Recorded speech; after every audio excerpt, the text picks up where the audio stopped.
Hello दोस्तों, नमस्कार। चलिए आज हम देखते हैं प्राचीन इतिहास के बारे में। आज हम प्राचीन इतिहास का मैक्सिमम सब सिलेबस कवर कर लेंगे। तो चलिए देखते हैं। सबसे पहले देखते हैं इतिहास क्या है। इतिहास, इसको हम इतिहास क्यों कहते हैं? जो घटनाएं घट चुकी हैं, अर्थात पिछली घटनाओं का अध्ययन कालानुक्रमिक क्रम में। क्या? पिछली घटनाओं का अध्ययन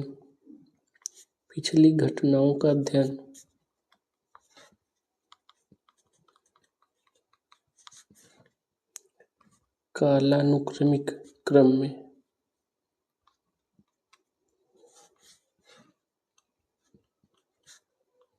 ये हिस्ट्री है, ठीक है। समय के अनुसार पिछली घटनाओं का अध्ययन करना इतिहास कहलाता है।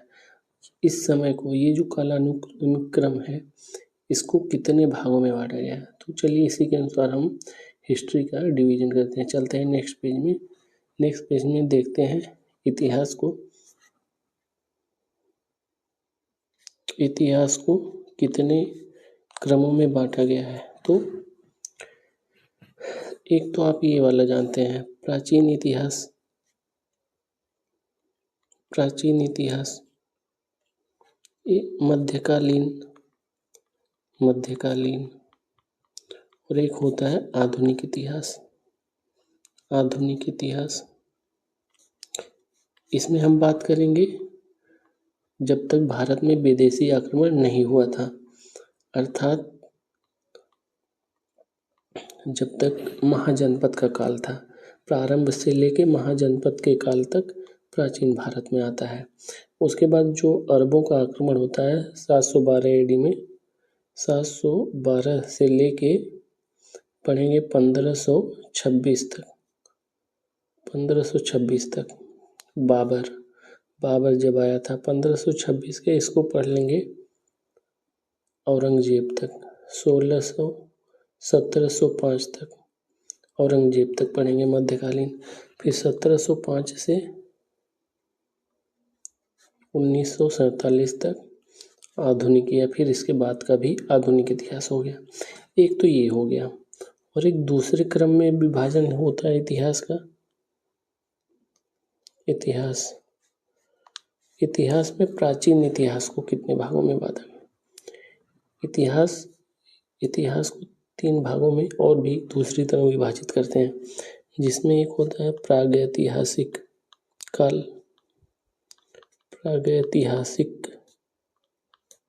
काल, ठीक, पहला हो गया। दूसरा हो गया आद्य ऐतिहासिक काल।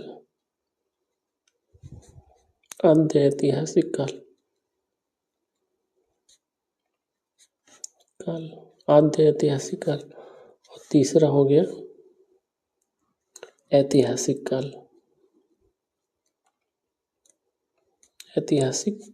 काल, ठीक।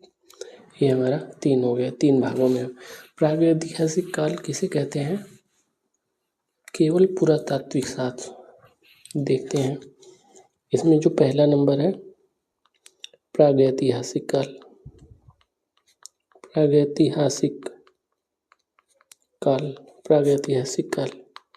ये क्या है? प्रागैतिहासिक काल में क्या आता है?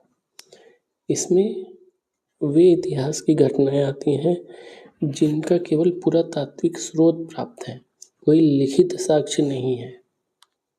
केवल पुरातात्विक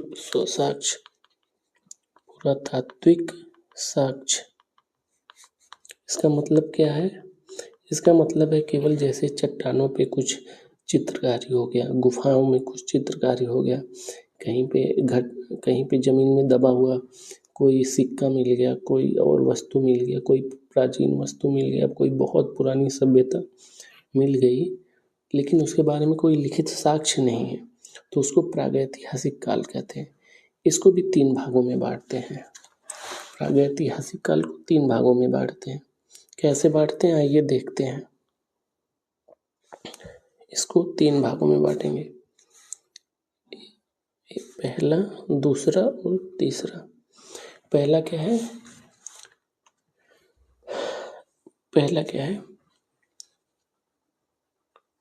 तो पूरा पाषाण काल, इसको पाषाण काल भी बोलते हैं। ठीक है, प्रागैतिहासिक काल को पाषाण काल भी बोलते हैं। पाषाण काल, जिसमें पत्थर के औजारों का प्रयोग होता था, ज़्यादातर चीज़ें पत्थर की बनी होती थी। तो एक हो गया पूरा पाषाण, पूरा पाषाण। एक हो गया मध्य पाषाण। पाषाण मतलब आपको पता है पत्थर होता है। एक हो गया नौपाषाण,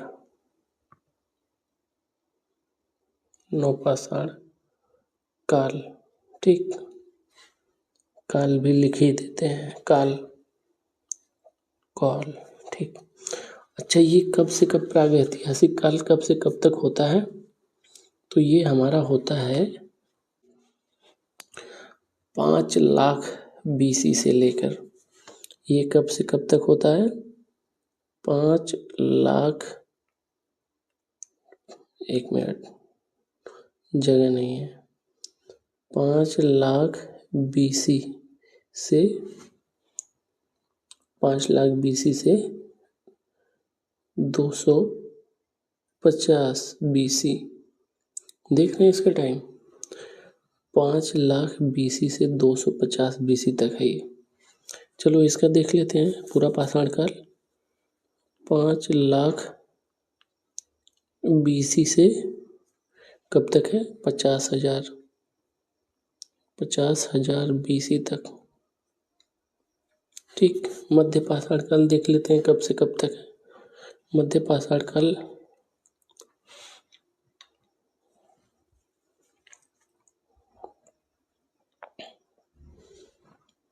10,000, ठीक, 10,000 BC से 10,000 BC से 7,000 BC तक।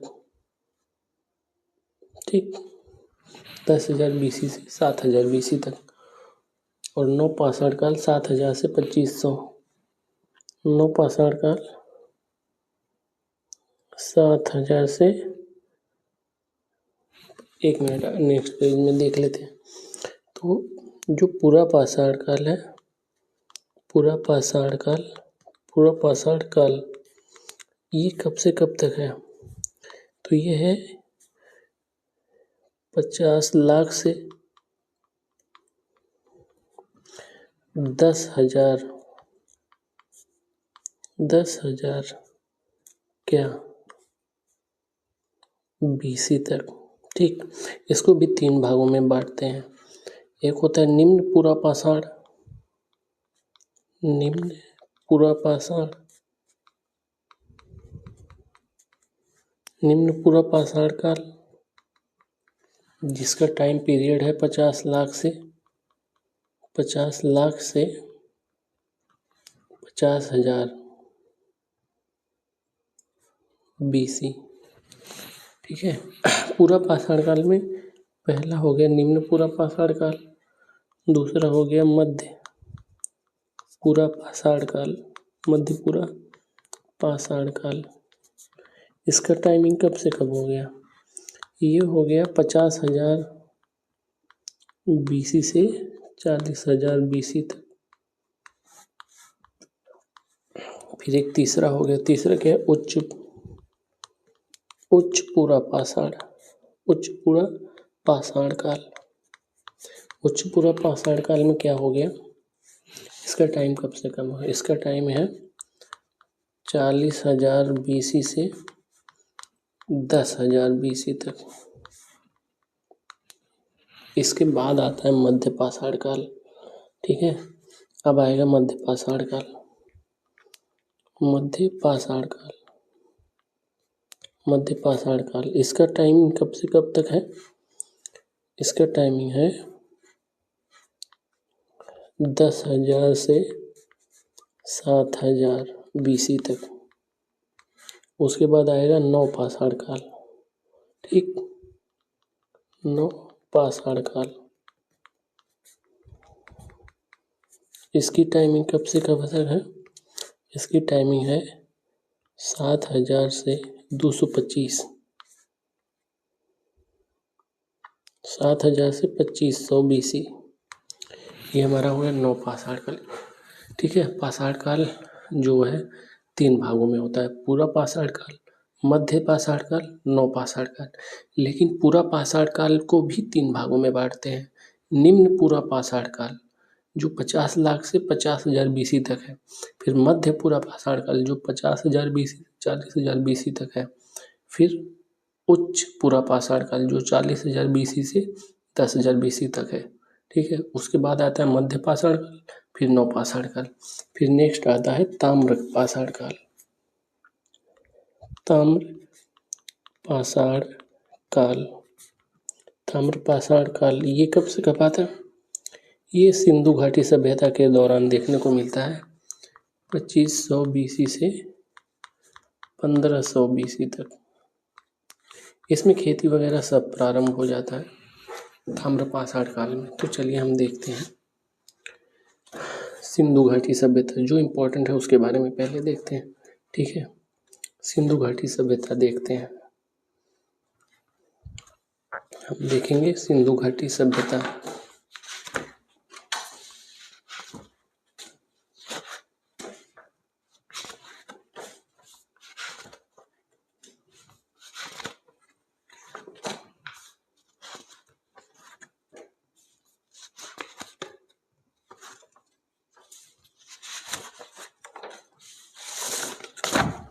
ठीक, हम देखेंगे सिंधु घाटी सभ्यता। सिंधु घाटी सभ्यता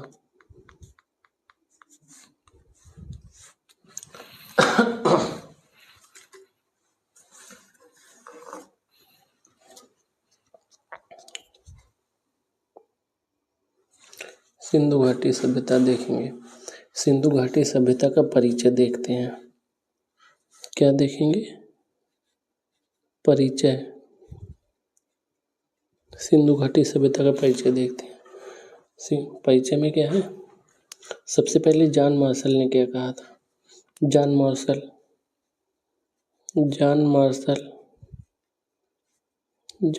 ने क्या बोला था? जॉन मार्शल ने बोला था सिंधु सभ्यता नाम दिया था इन्होंने। जॉन मार्शल ने सिंधु सभ्यता नाम दिया, सिंधु घाटी सभ्यता नाम दिया।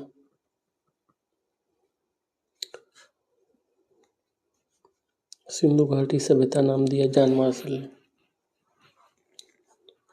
अन्य नाम क्या है सिंधु घाटी सभ्यता के? अन्य नाम सिंधु घाटी सभ्यता के अन्य नाम।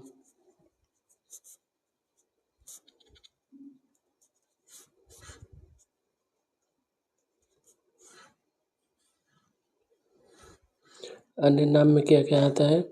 एक आ जाएगा मेलुहा की सभ्यता। इसको मेलुहा की सभ्यता भी कहते हैं। मेलुहा की सभ्यता, इसको मेलुहा की सभ्यता भी कहते हैं। इसको और क्या कहते हैं? इसको कहते हैं कांस्य युगीन सभ्यता। क्या बोलेंगे?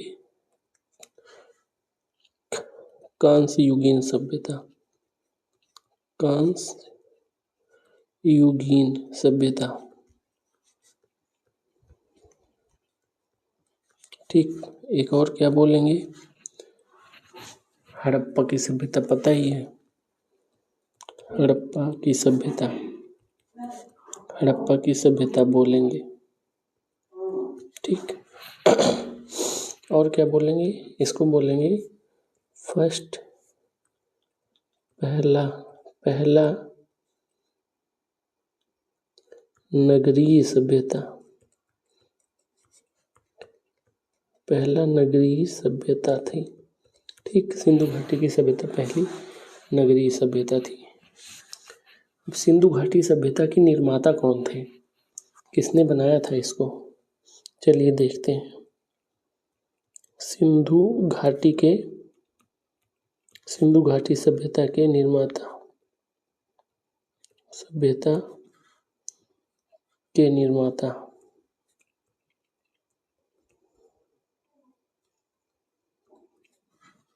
सिंधु घाटी सभ्यता के निर्माता कौन थे? तो इसके निर्माता कौन थे, चलिए देखते हैं। सबसे पहले देखते हैं आर्य लोग। आर्य लोग जो ईरान से या मध्य एशिया से आए थे और यहाँ पे आके बस गए थे। आर्य किसके अनुसार? डॉक्टर लक्ष्मण स्वरूप के अनुसार। डॉक्टर लक्ष्मण स्वरूप के अनुसार। डॉक्टर लक्ष्मण स्वरूप के अनुसार। फिर कौन था? द्रविड़। द्रविड़ लोग किसने कहा? राखलदास बनर्जी के अनुसार। राखलदास बनर्जी, जिन्होंने सिंधु घाटी सभ्यता का खुदाई किया। खोजा किसी और ने था, खुदाई इन्होंने किया था। राखलदास बनर्जी के अनुसार द्रविड़ लोग। फिर दस्यु किसके अनुसार था? व्हीलर के अनुसार। व्हीलर के अनुसार दस्यु लोग थे। फिर नेक्स्ट पेज पे हम देखते हैं सिंधु घाटी सभ्यता का परिचय हो गया है। परिचय के बाद हम देखेंगे सिंधु घाटी सभ्यता का समय काल। क्या देखेंगे? सिंधु घाटी सभ्यता का टाइम काल।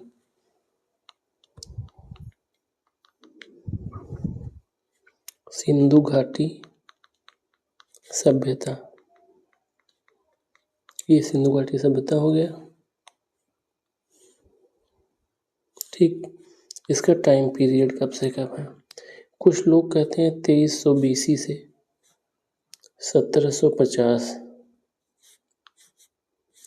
BC तक, और एक क्या मत है ये रेडियो कार्बन डेटिंग के अनुसार। रेडियो कार्बन डेटिंग में क्या आया है? ये आया है। लेकिन सामान्य रूप से क्या माना जाता है? 2500 से 1700 BC, जो कि हमारे NCERT में है। ठीक है, देखते हैं नेक्स्ट में सिंधु घाटी सभ्यता का विस्तार। सिंधु घाटी सभ्यता का विस्तार। सिंधु घाटी सभ्यता का विस्तार। सिंधु घाटी सभ्यता का विस्तार कहाँ से कहाँ तक है? तो ये पहले भारत का मैप बना लेते हैं।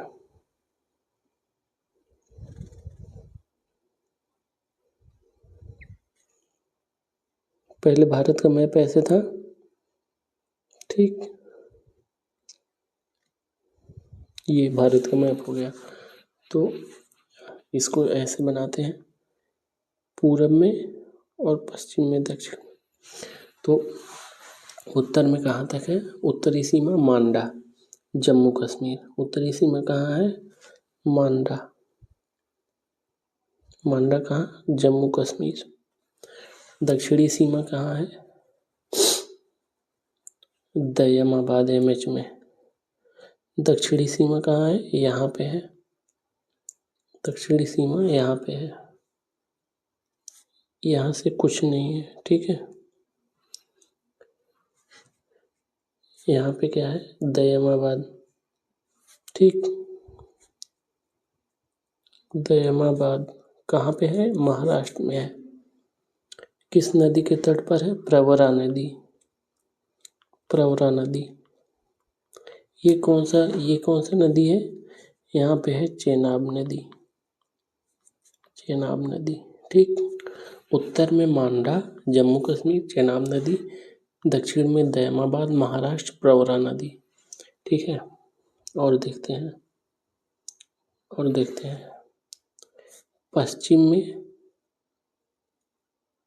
पश्चिम में कहाँ तक है ये?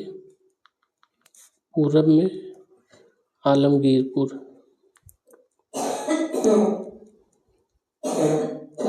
आलमगीरपुर कहाँ?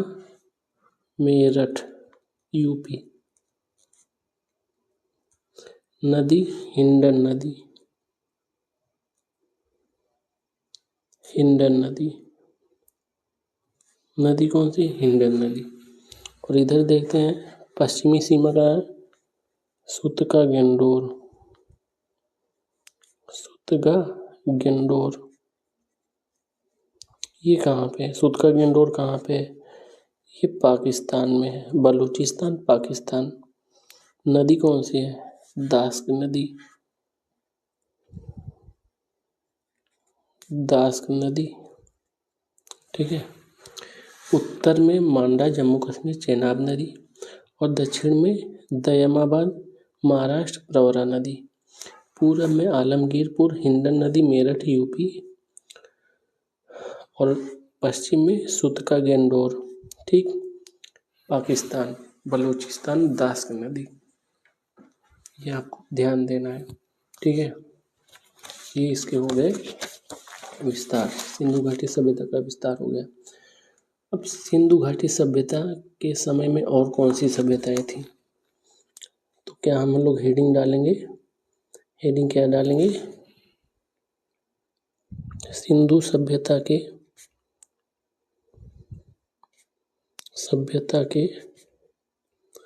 समकालीन सभ्यता।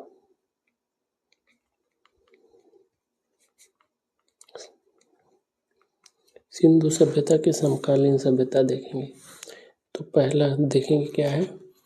मेसोपोटामिया की सभ्यता।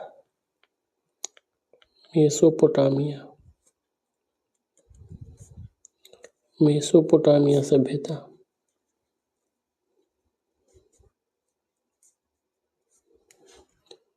नदी कौन सी है? दजला फरात नदी। दजला फरात नदी, ठीक है। दूसरा क्या है? दूसरा है मिस्र की सभ्यता।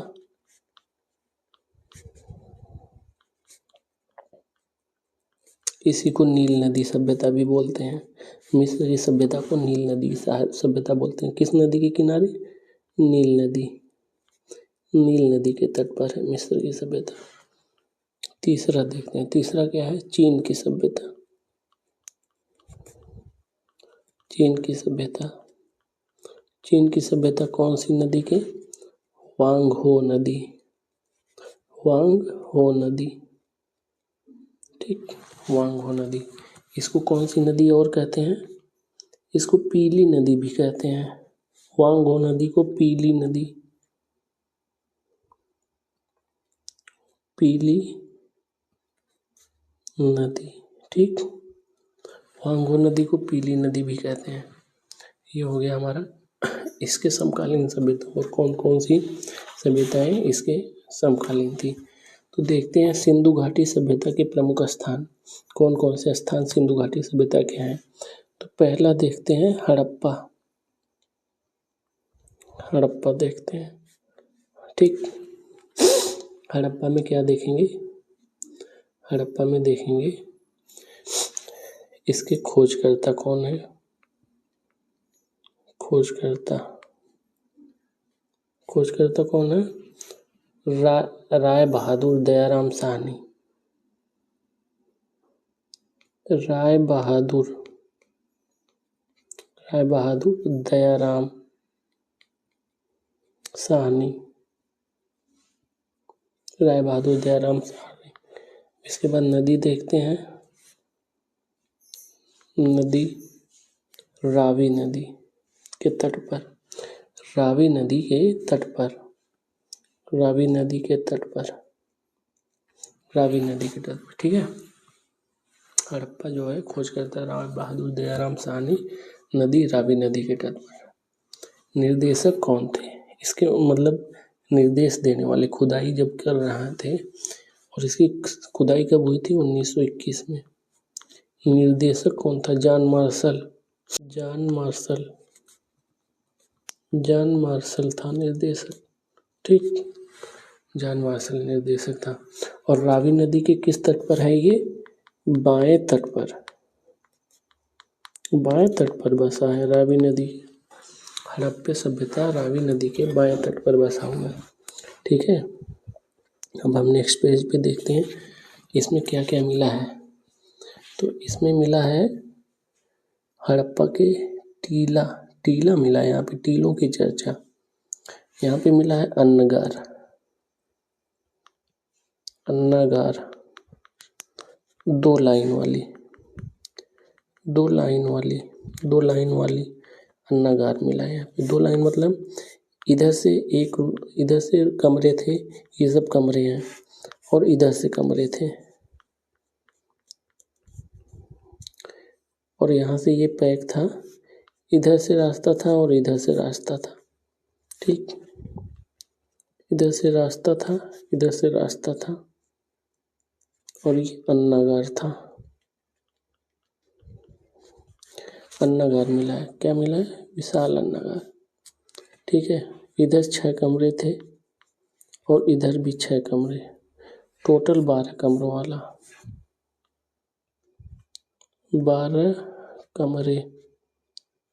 12 कमरे थे, ठीक है। नेक्स्ट देखते हैं क्या मिला। कब्रिस्तान मिला, कब्रिस्तान, इसकी क्या विशेषता है?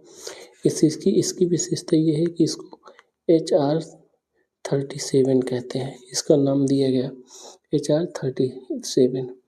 और क्या मिला? अग्निवेदिका मिला,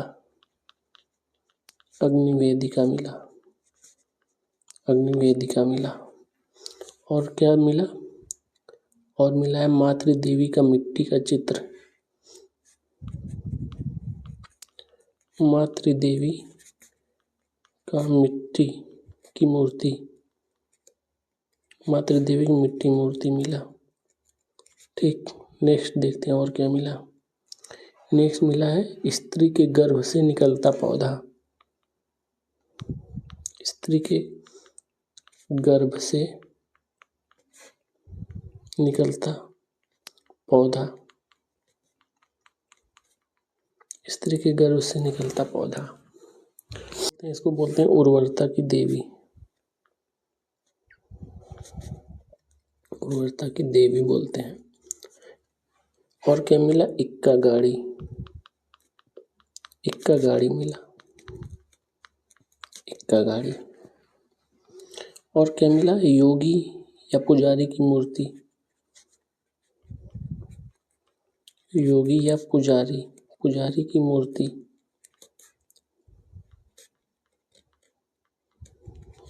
मिला। और क्या मिला? तांबे का मापक मिला है, तांबे का मापक मिला है। ये सब कहाँ से मिल रहा है? ये सब अभी हड़प्पा से मिल रहा है। ये सब जो लिखा जा रहा है ना, ये हड़प्पे से मिली हुई वस्तुएं हैं। मिट्टी का टेराकोटा बर्तन, टेराकोटा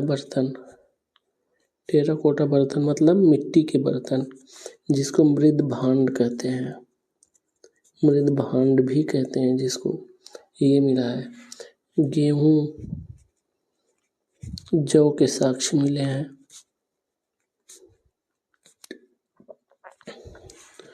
पासा मिला है, यहाँ से क्या मिला है?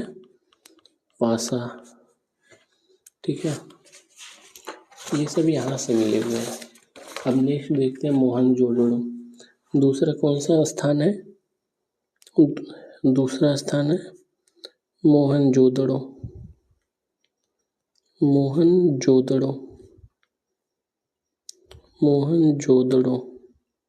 इसको मोहनजोदड़ो, इसका अर्थ क्या होता है? इसका अर्थ होता है मृतकों का टीला। इसका क्या अर्थ होता है? मृतकों का टीला, मतलब लाशों का ढेर। खोजा किसने? राखलदास बनर्जी। खोजा किसने? राखलदास बनर्जी। नदी कौन सी है? सिंधु, अपनी सिंधु है, सिंधु नदी अपनी। और समय कब है? समय है 1922, एक साल बाद, 1922 ईस्वी, एक साल। किसके एक साल? हड़प्पा के एक साल बाद, ठीक है। और यहाँ से प्राप्तियाँ क्या हुई हैं? प्राप्तियाँ कहाँ से? मोहनजोदड़ो की, मोहनजोदड़ो की मोहनजोदड़ो से क्या प्राप्तियां हुई हैं? तो क्या प्राप्तियां हुई, चलिए देख लेते हैं। यहाँ से भी बृहदन्नगार मिला है। क्या? बृहद ओ सॉरी सॉरी सॉरी सॉरी क्या मिला है? बृहद अन्नगार। बृहद अन्नगार, यहाँ से भी बृहद अन्नगार मिला है। और क्या मिला है? बृहद स्नानागार। ये तो बहुत बहुत विचित्र इमारत सी उस समय की। ये जो चीज़ बनी हुई थी ना, बृहद स्नानागार, ये बहुत ही विचित्र इमारत थी उस समय की। मतलब ये ऐसे बना हुआ था, बता रहे हैं। 1 मिनट रुकिए, अभी दिखाते हैं। ये है ना, ये है, ये बृहद स्नानागार, ठीक है। अब इसमें क्या हुआ था, इसमें ये इसकी ऊंचाई है, ठीक। ये इसकी ऊंचाई हो गई।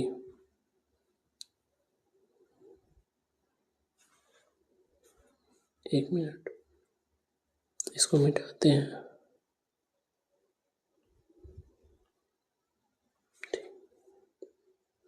यहाँ पे ये इसका हो गया चौड़ाई और ये हो गया लंबाई। तो लंबाई कितना थी? 11.8 मीटर, ठीक। और ऊंचाई कितना था?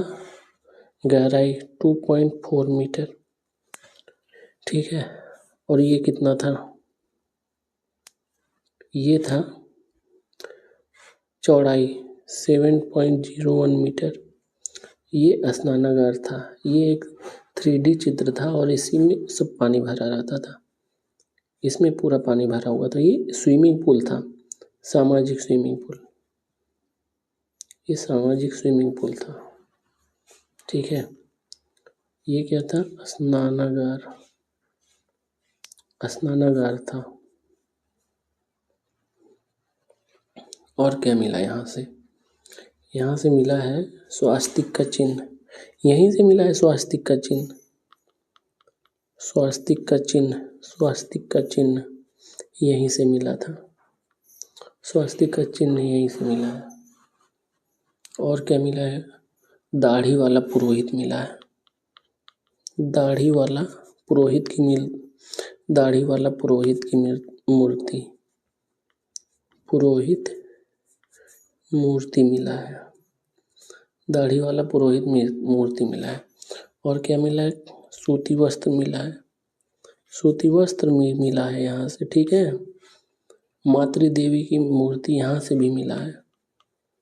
मातृदेवी की मूर्ति, मातृदेवी की मूर्ति, मातृदेवी की मूर्ति यहाँ से भी मिला है। और क्या मिला है? हाथी का कपाल खंड मिला है। कपाल खंड, हाथी का कपाल खंड मिला है यहाँ से। और क्या मिला है?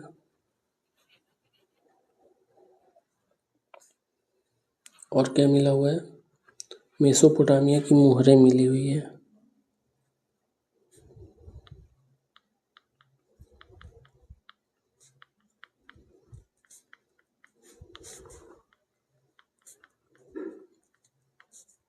मेसोपोटामिया की मुहरें मिली हुई हैं, ठीक है। नोट, एक नोट लिखते हैं। नोट में क्या लिखेंगे? नोट में लिखेंगे हड़प्पा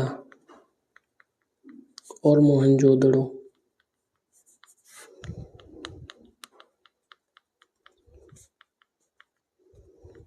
हड़प्पा और मोहनजोदड़ो क्या है? जुड़वा राजधानी है।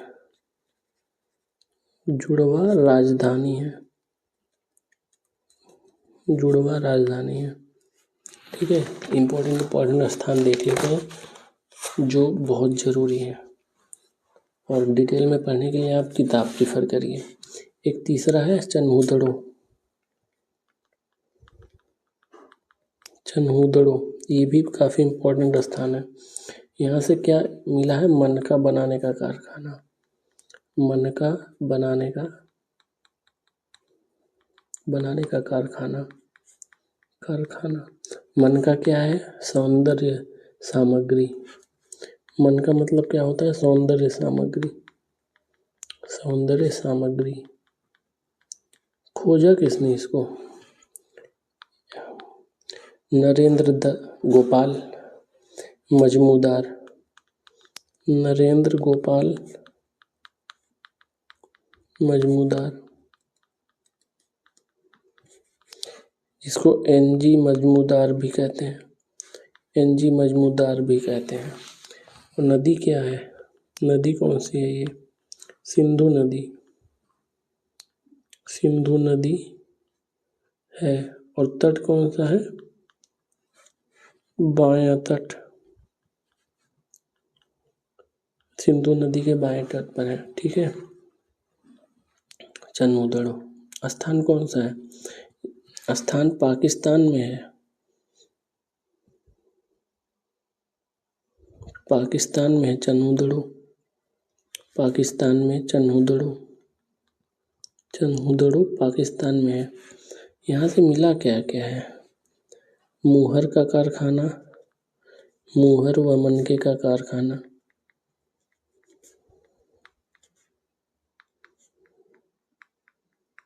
मुहर व मनके का कारखाना, बर्तन कारखाना, बर्तन का, खिलौने का कारखाना,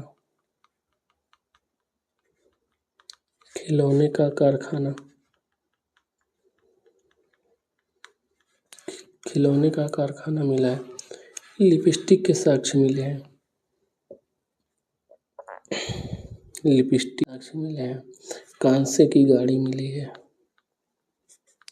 कांसे की गाड़ी मिली है। और क्या मिला है? वक्राकार ईंटें। वक्राकार ईंटें मतलब गोलाकार। देख रहे हो पहले गोलाकार ईंट बनते थे। भाई कितने आगे थे वो। बिल्ली का पीछा करते हुए कुत्ते के पंजे का चिन्ह।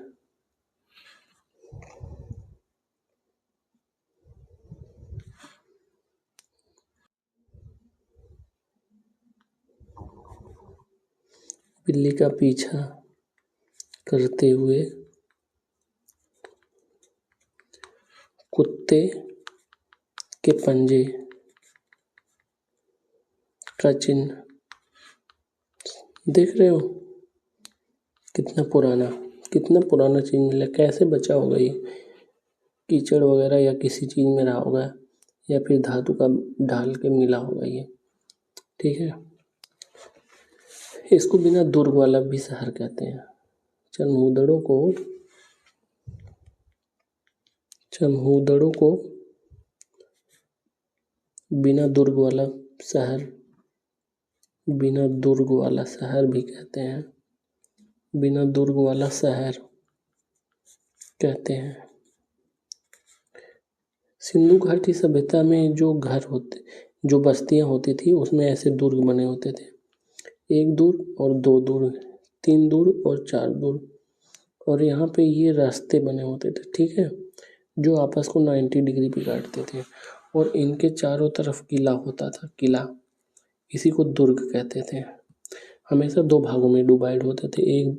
एक पूर्वी और एक पश्चिमी। ठीक है।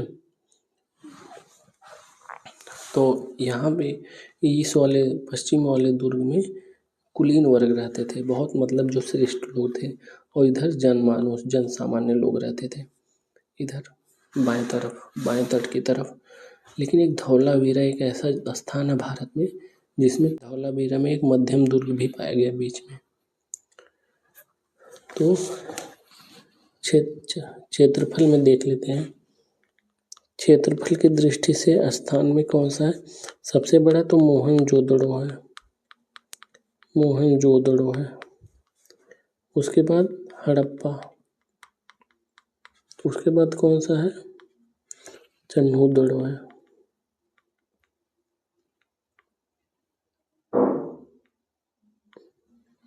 चन्हुदड़ो है। उसके बाद फिर एक स्थान है लोथल, जो भी इम्पोर्टेंट है। ये भी लोथल भी इम्पोर्टेंट है, पूछता है, बहुत बार पूछा है। लोथल खोज किसने किया? रंगनाथ राव, रंगनाथ राव खोजा। कब खोजा? 1957 में खोजा। नदी भोगवा नदी, भोगवा नदी, नदी भोगवा नदी है।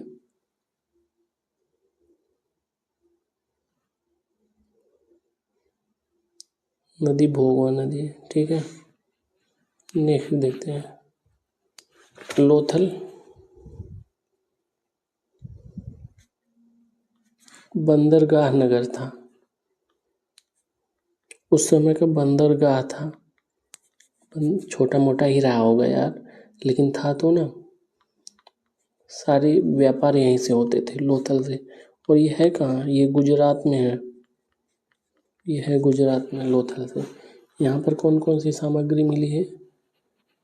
इसे और क्या कहते हैं? इसे कहते हैं सिंधु सभ्यता का मैनचेस्टर। मतलब यहाँ से सूती वस्त्र का व्यापार होता था। सिंधु सभ्यता का मैनचेस्टर, सिंधु सभ्यता का मैनचेस्टर कहते थे। मैनचेस्टर कहते थे इसको, सिंधु सभ्यता का मैनचेस्टर कहते थे। यहाँ से सूती वस्त्र का व्यापार होता था। यहाँ से प्राप्त क्या क्या प्राप्त हुआ है? कहाँ से? लोथल से। लोथल से क्या क्या प्राप्त हुआ है तो देखते हैं यहाँ से क्या क्या। 3 युगल समाधियाँ, 3 युगल मतलब जोड़ी में 3 युगल समाधियाँ, 3 युगल समाधियाँ हो गई। डाकयार्ड हो गया मतलब गोदीवाड़ा, डाकयार्ड जहाँ पे नाव खड़े होते हैं। गोदीवाड़ा जहाँ पे माल उतारा या लादा जाता है। धान की भूसी मिली है। क्या मिला है? धान की भूसी, लोथल से। और क्या मिला है लोथल से? लोथल से क्या मिला है? अग्निवेदिका, अग्निवेदिका मिली है लोथल से। और क्या मिला है? चित्रित मिट्टी के बर्तन, चित्रित मिट्टी बर्तन मिले हैं। और क्या मिला है? फारस की मोहरें, फारस की मोहरें। फारस मतलब ईरान, इसका मतलब ईरान से व्यापार होता था। पूर्ण हाथी के दांत, पूर्ण विकसित हाथी के दांत, हाथी दांत, पूर्ण विकसित हाथी दांत मिला है, ठीक। और क्या मिला है? कपड़े का साक्ष्य, कपड़े का साक्ष्य मिला है, कपड़े का साक्ष्य मिला है। और क्या मिला है? घोड़े की अस्थियां मिली हैं,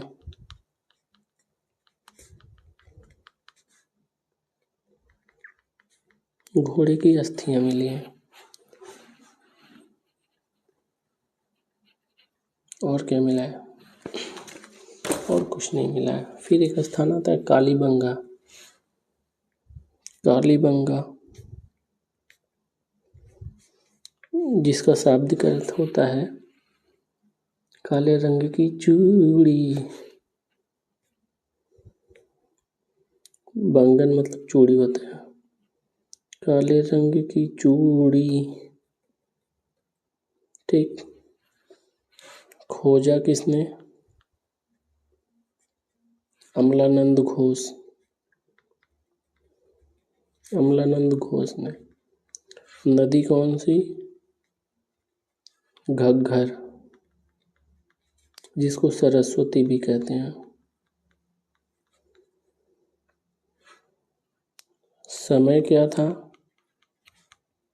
1953 था। मिला क्या क्या? कालीबंगन से क्या क्या मिला हमें? कालीबंगन से मिला जूते हुए खेत, जूते खेत मिले। लकड़ी की नाली, लकड़ी की नाली मिली, लकड़ी की नाली मिली। ऊँट की हड्डी मिली, इसका मतलब ऊँट भी था उस समय। अलंकृत ईंटें, अलंकृत ईंटें मिली। अलंकृत एक साथ 2 फसल बोने के साक्ष्य, वाह क्या बात है। कालीबंगा से क्या मिला? एक साथ दो फसल की बुआई, दो फसल बोने के साक्ष्य,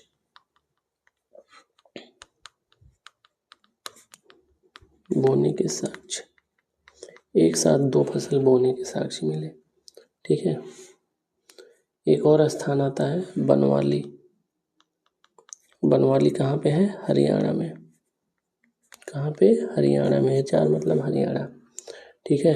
खोजा किसने? रविंद्र सिंह बिष्ट।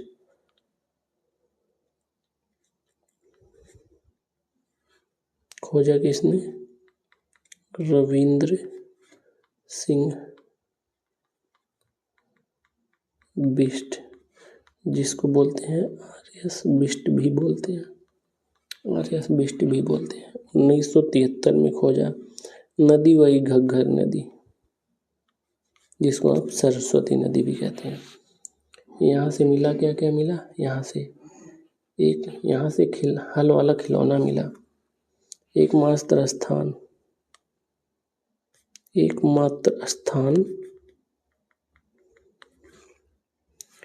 जहाँ से हल वाला खिलौना मिला।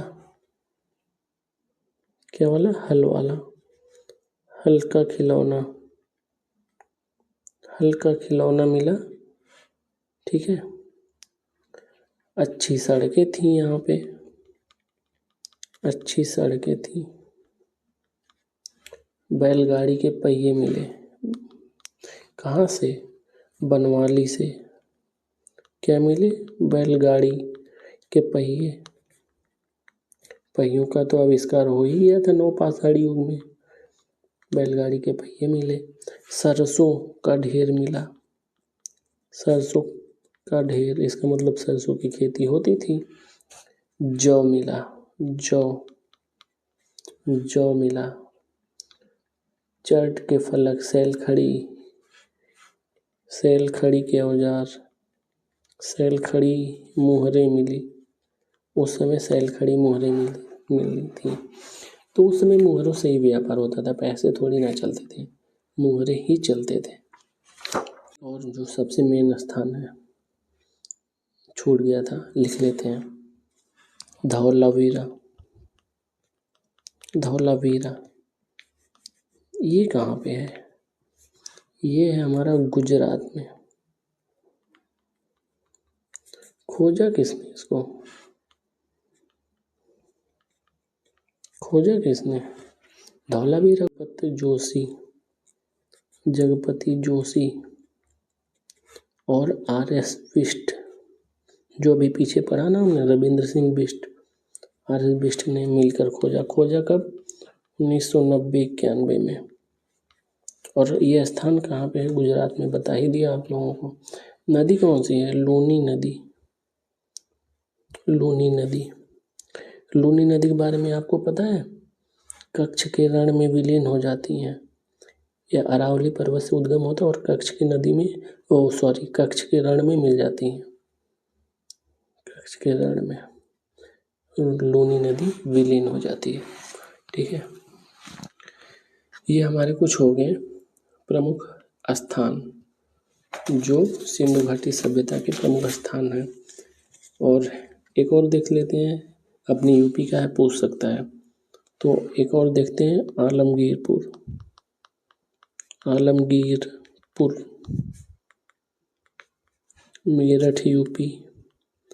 मेरठ यूपी में है। ठीक है। खोजा किसने खोजा इसको, आलमगीरपुर को? तो यज्ञदत्त शर्मा, इसको वाई.डी. शर्मा भी बोलते हैं। वाई.डी. शर्मा नाम से भी एग्जाम में पूछता है। कब? 1958 में। अब स्थान तो पता ही है। नदी, हिंडन नदी गाजियाबाद में है। हिंडन नदी यमुना की सहायक नदी है। हिंडन नदी यमुना की सहायक नदी है। यह पूर्वी राजधानी था। आलमगीरपुर यह पूर्वी राजधानी था। किसका? सिंधु घाटी सभ्यता का। सिंधु घाटी सभ्यता की पूर्वी राजधानी थी। और यहाँ से मिले क्या क्या है? यहाँ से मिले हैं तांबे के टुकड़े, मतलब तांबे का औजार बनता था।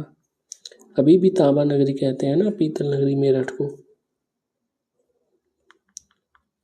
तांबे के टुकड़े। और क्या मिला? मिट्टी से बनी वस्तु, मिट्टी से बनी वस्तुएं, मिट्टी को पकाकर, जिसको टेराकोटा या मृद बांड। अब देख लेते हैं कौन सा स्थान किस जगह पे है। सिंधु घाटी सभ्यता के बचे स्थान, जैसे रोपड़। रोपड़ कहाँ पे है? रोपड़। रोपड़ कहाँ पे मिला है? हरियाणा में मिला है।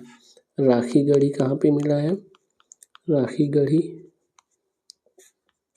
ये भी हरियाणा में है। बनवाली तो आपने देखा लिया, हरियाणा में है। रोपड़ पंजाब में है। सॉरी हरियाणा नहीं, पंजाब में। रोपड़ पंजाब में है, ठीक। रोपड़ पंजाब में है, हरियाणा में नहीं है। उसके बाद एक स्थान और है, सूतका गेंडोर। ये तो आपने देख ही लिया था, बलूचिस्तान पाकिस्तान में था, ठीक है। और भी देख लेते हैं। सिनौली, सिनौली कहाँ पे है?